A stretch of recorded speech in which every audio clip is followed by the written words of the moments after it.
since then, it's been issue after issue in terms of there's been complications with that decision. He has signed a security agreement with China.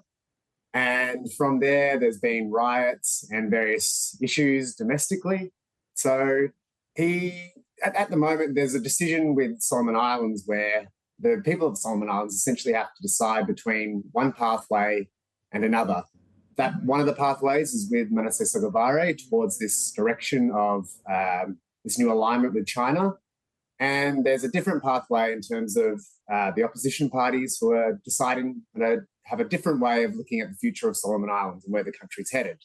And there's all sorts of different issues in terms of poverty issues and unemployment, youth unemployment. There's big youth unemployment there. The population, 60% of the youth of the population, is aged under 35. So the youth vote is huge.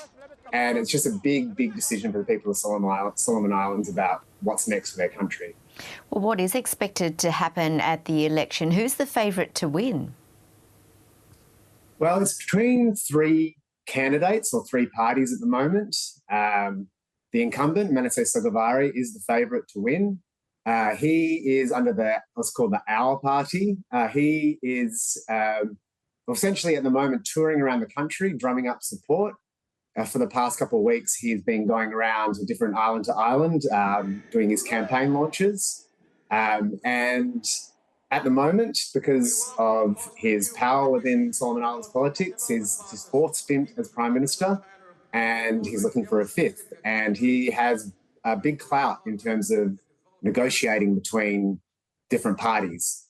There's other two alternatives. There's essentially Matthew Wale, who's the opposition leader. He is under the Care Party, and he essentially has a new direction for Solomon Islands where he wants to reassess that lean towards China and reassess, I guess, where the direction that Manaseh Sogavare has taken the country. And then lastly, there's another candidate, Peter Kalanoria Jr., who leads the Unite Party. And he is a former United Nations worker, very well respected across the international community. He has also offered a new direction for the country in terms of reassessing that alignment with China, and has kind of, I guess you could say, trying to appeal to the younger voters within Solomon Islands. So going back to your question, I think, when in terms of Solomon Islands and how we negotiate the leader or the future Prime Minister, the polls are on April 17, and then there's a kind of very odd kind of 2-week period where 2 to 3 week period where they try to develop their coalition parties or coalition partners and essentially decide on who's going to be Prime Minister.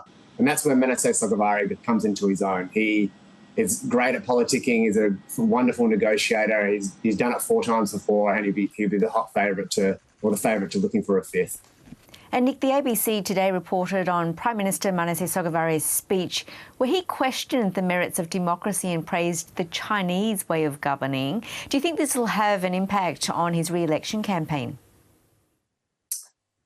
Yeah, so Manaseh Sogavare definitely has his critics around the world and in Australia and different other Western democracies. But one thing you can't be critical of him is his gifted speaking, and he's a gifted orator. And we have been lucky enough to catch him a few times around Solomon Islands and on different video campaigns. And the way he gives speeches is quite entertaining. And this one was one of his best. In terms of the emotion and the way he expressed his campaign's ideas out there. And the content was, I guess, one of the things that would have some people in Canberra and other Western countries a little bit nervous. He essentially praised the Chinese Communist Party and the way that they govern and questioned the merits of democracy. So you could argue that perhaps he was playing to the crowd a little bit and probably wasn't expecting maybe journalists to be watching. But and to answer your question, I mean, it's hard to say. He has a very strong following. It's hard to say also if he was just, as I said, playing to the crowd and trying to just drum up support. But nonetheless, it was interesting and something that will probably worry some of the governments within the Western side of the world. Indeed, they should always presume that journalists are following. Well, there is less than a month to go before the poll. What are we expecting to happen over the next few weeks? Yeah, well, I guess it's the ramping up of campaigning. It's going to be a really tight race in terms of the Solomon Islands is a huge country where there's so many provincial capitals and provincial islands around, and it's spread out. So the leaders of the various parties go around the country, trying to push their viewpoints and what their campaign is about.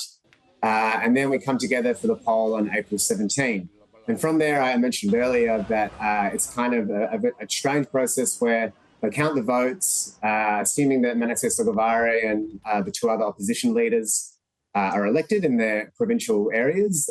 Then they come together and try to politic and form a coalition. So it could be, 2-3 weeks, maybe a month, but after the April 17, election date, where we actually until we find a winner. So from here, it's all guns blazing and one to watch, and we'll continue to watch out for the speeches that the various candidates give. Indeed. Nick, thanks for updating us. Thanks.